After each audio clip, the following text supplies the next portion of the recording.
Droit au but. Pensez à un match de foot, où on se contente tout simplement de faire circuler le ballon. À gauche, à droite, en haut, en bas.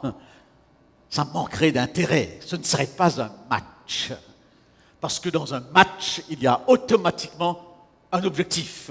Il y a un but à atteindre. N'est-ce pas? Dans le match de la vie aussi, il y a un but. Droit au but. Quel est ce but? Quel est ce but? En d'autres mots, la vie a-t-elle vraiment un sens? C'est ce que nous allons voir ensemble ce soir. Pour vous, comme pour vos amis peut-être, qui ne se sont pas forcément posé cette question, je ne vous cacherai pas qu'il y a quelques mois de cela, l'Église catholique a lancé un projet en France, un projet immense, sous le slogan « Le parvis des gentils ». Vous avez ce concept dans la Bible, un endroit dans le temple où ceux qui ne croient pas, ceux qui ne sont pas juifs, peuvent se retrouver et où on essaie de leur parler à partir de là où ils sont. Et juste avant, ils ont fait un sondage avec cette question: pensez-vous que la vie a un sens? 67% des gens ont répondu qu'ils ne se posent même pas la question.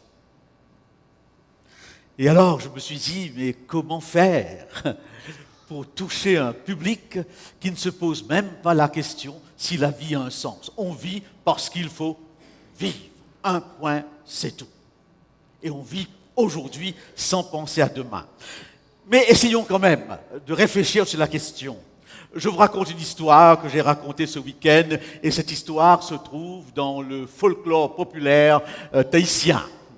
Deux hommes, deux Français qui se trouvent à Londres. C'est une soirée de brouillard épais. Londres est une ville de brouillard. Les deux hommes sont perdus, totalement perdus.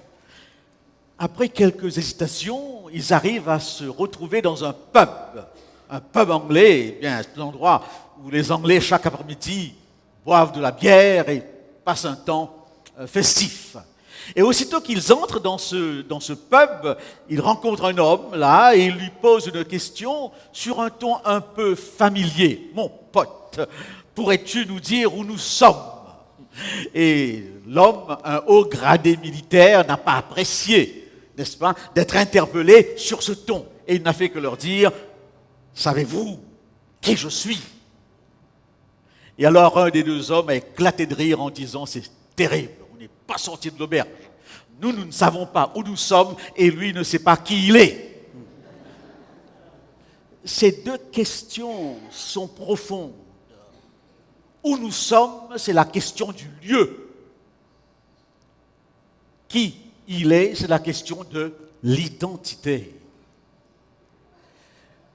Ce sont les questions fondamentales de l'existence. D'où venons-nous? Où allons-nous? Qui sommes-nous? Et on se la pose, cette question, à partir d'un lieu. Le lieu où nous sommes, à savoir l'univers. Nous partons donc de l'univers pour essayer de répondre à la question. Et je crois que cette question, même si aujourd'hui beaucoup de gens ne se la posent pas, revient constamment. J'aime beaucoup Sœur Emmanuelle. Sœur Emmanuelle, eh bien, une femme extraordinaire. Elle est morte il y a environ 2 ans de cela, si je ne me trompe. Et c'est un visage rayonnant. On parle beaucoup moins d'elle que de Mère Teresa.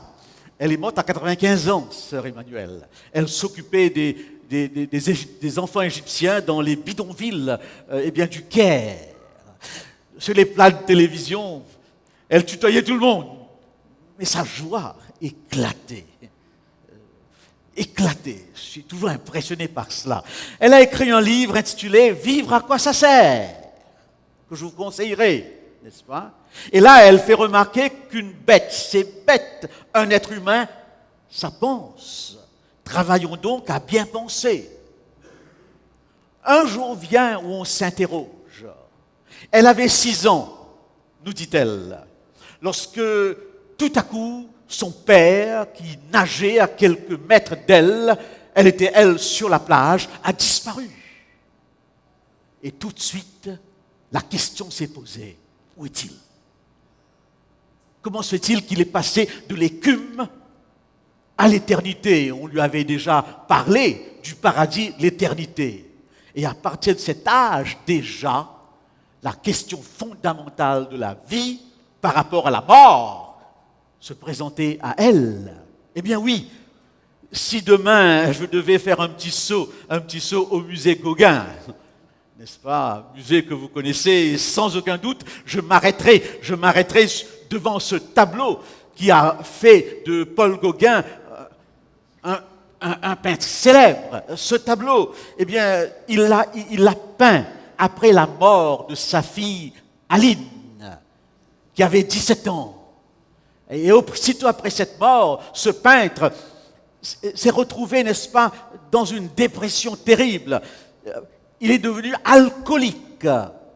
Et il a peint ce tableau pour exprimer tout le déroulement de la vie. Et dans un coin du tableau, il pose ces trois questions. D'où venons-nous? Que sommes-nous?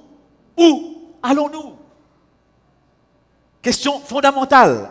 Mais ne croyez pas que c'est seulement les philosophes qui se posent ce genre de questions. Je me suis posé cette question très jeune, très jeune.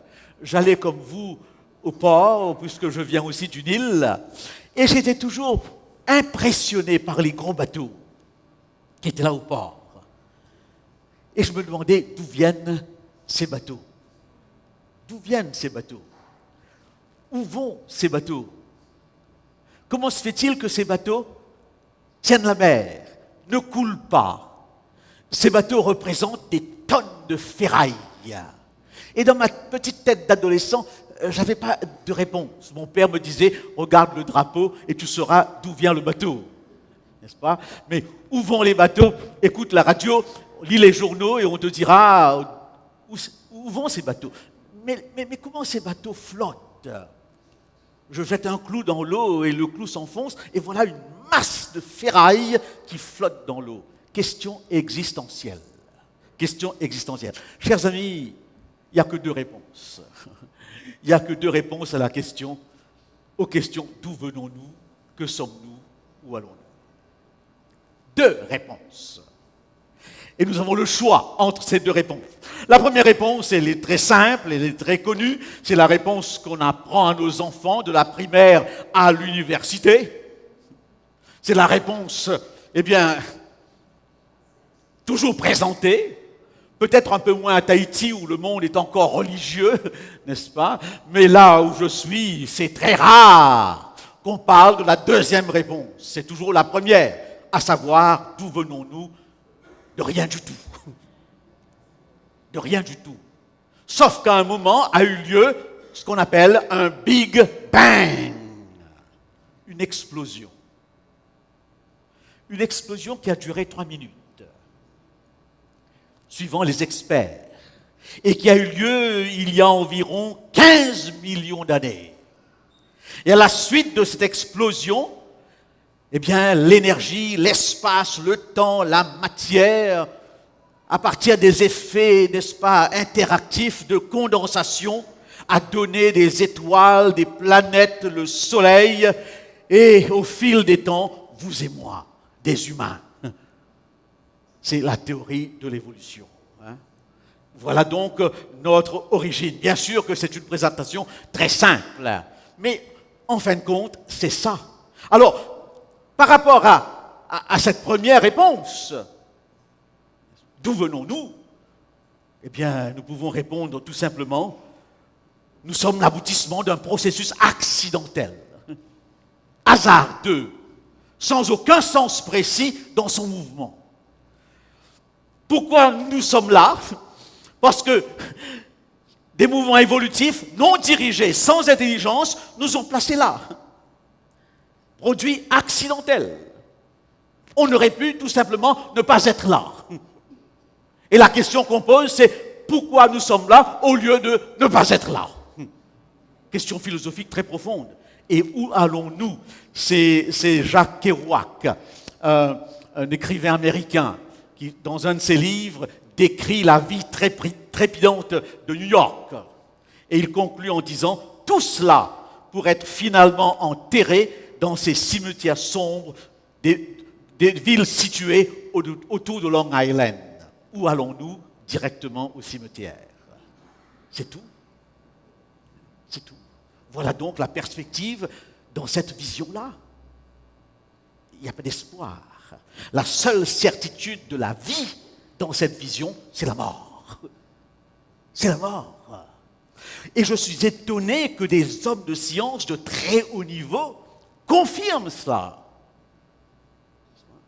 Et je me pose toujours la question que si j'allais jusqu'au bout de ces déclarations que nous allons voir dans quelques instants, eh bien, est-ce qu'on aurait envie vraiment de vivre? Je cite Jacques Monod. Jacques Monod, n'est-ce pas? Homme de science très connu. Excusez-moi. Homme de science très très connu, mondialement. Dans son livre « Le hasard et la nécessité », il dit « L'homme ne peut se leurrer de l'espoir qu'il participe à quoi que ce soit qui le dépasse. Il sait enfin qu'il est seul dans l'immensité de l'univers d'où il émerge par hasard. » C'est un des hommes de science les plus connus du monde. Donc nous ne sommes que des produits du hasard.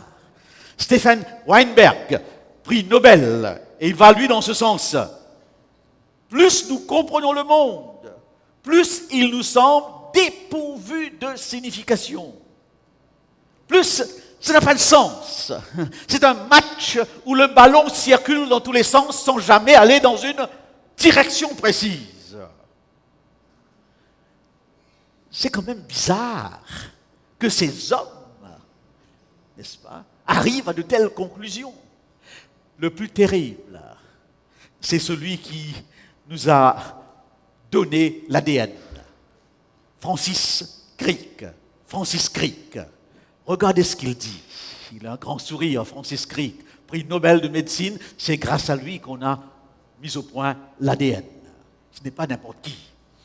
L'hypothèse stupéfiante, en effet, l'hypothèse est stupéfiante, c'est que vous, vos joies, vos peines, vos souvenirs, vos ambitions, le sens que vous avez de votre identité et de votre libre arbitre ne sont rien de plus que le comportement d'un vaste assemblage de cellules nerveuses et de molécules qui y sont associées, comme la liste de Lewis Carroll aurait pu le formuler, tu n'es qu'un paquet de neurones.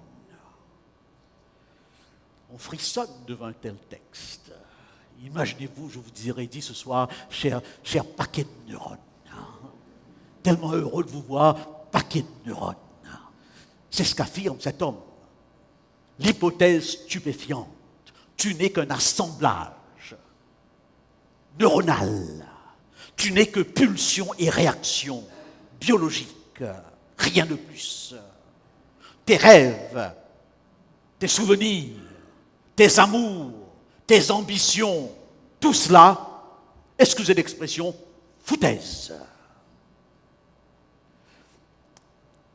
Ce sont des hommes qui modèlent la pensée de la civilisation. Et je peux comprendre que si je crois, c'est ce que vos enfants étudient à l'école, en physique, en biologie et dans toutes les sciences humaines, c'est la thèse officielle, n'est-ce pas? Je peux croire que si nous allons jusqu'au bout de cette vision, alors il ne reste plus qu'une chose à faire, se tirer une balle dans la tête. C'est pas moi qui le dis, c'est pas moi qui le dis, c'est un des penseurs les plus adulés, Albert Camus. Les étudiants de terminale se souviennent de son livre « La peste ». Et d'autres encore, eh bien, Albert Camus, qui a été, n'est-ce pas, un petit peu le philosophe de l'absurde, n'est-ce pas? Il s'est basé sur un livre très intéressant, Le mythe de Sisyphe. Sisyphe est un personnage légendaire. Et Sisyphe a commis une grave erreur, parce que Sisyphe a communiqué un secret des dieux aux mortels. Alors, pour le punir, les dieux l'ont demandé de faire rouler une pierre du bas de la montagne jusqu'au sommet. Et à chaque fois que la pierre arrivait au sommet, elle redescendait.